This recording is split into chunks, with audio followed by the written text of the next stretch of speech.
It's a combination of medications that a woman takes to end her pregnancy. That procedure seems to be a quick, easy procedure for women because it's advertised as the abortion pill.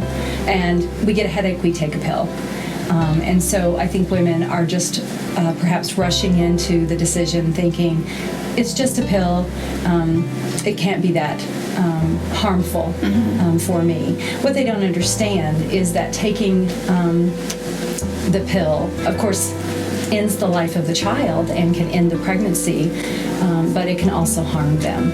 And we don't just care about the unborn child, we care about the woman.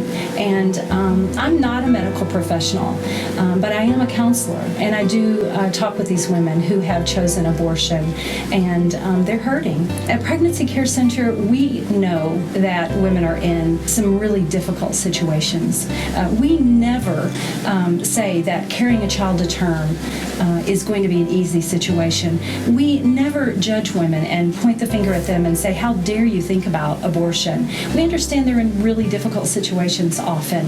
What we want to do is to educate them and to help them understand that not only is this a baby that's developing in their womb, but there are very real consequences for that decision of abortion that could affect them for the rest of their lives. They have decided that right now is not a good time to have a child.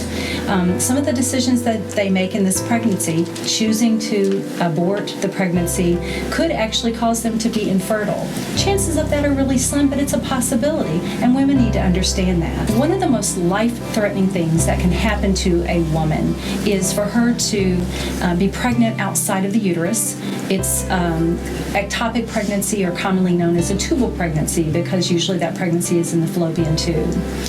When a woman has a medical abortion, she goes through the process of having that procedure, taking the pills, the combination of pills.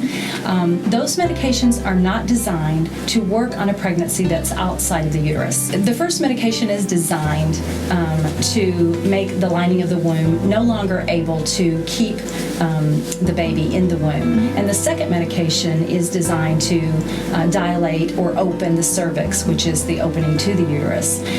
So if a woman is pregnant with an ectopic or tubal pregnancy, those medications are not going to work on that.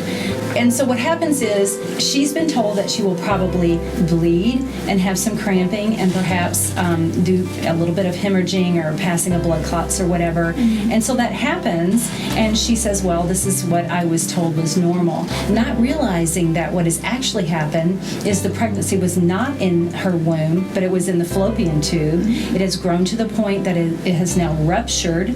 She's bleeding internally, and that is a life-threatening situation.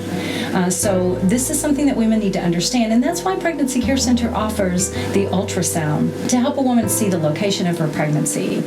Not only does she need to know that she's pregnant, but she also needs to know the location of that pregnancy. The other thing that a woman needs to think about is that she needs to be 5 or 6 weeks along, if not a little bit further, before you can determine for sure the location of the pregnancy.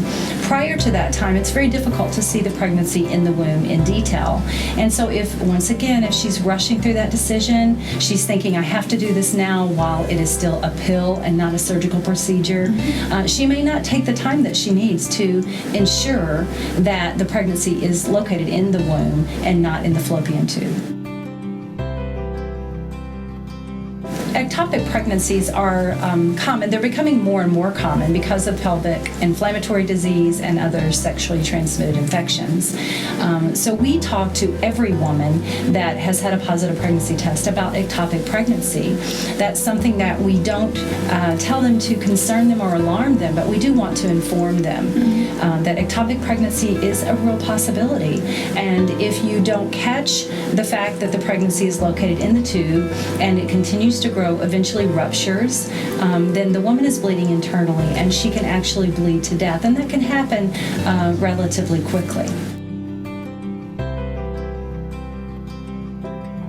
Well, the 10 for 10 campaign, the way I see it, is an education and an awareness so that women and, frankly, the men involved in the pregnancy situations can be made aware of the risk of the medical abortion, the exciting development of the unborn child, the other options that are available to them in pregnancy.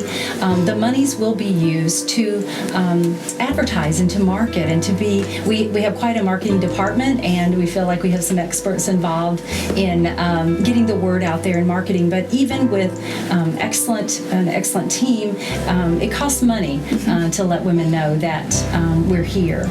And once again, the 10 for 10 campaign will raise an awareness and also raise the funds that will be needed to get the word out there that medical abortion may be a legal procedure, but it isn't necessarily a safe procedure.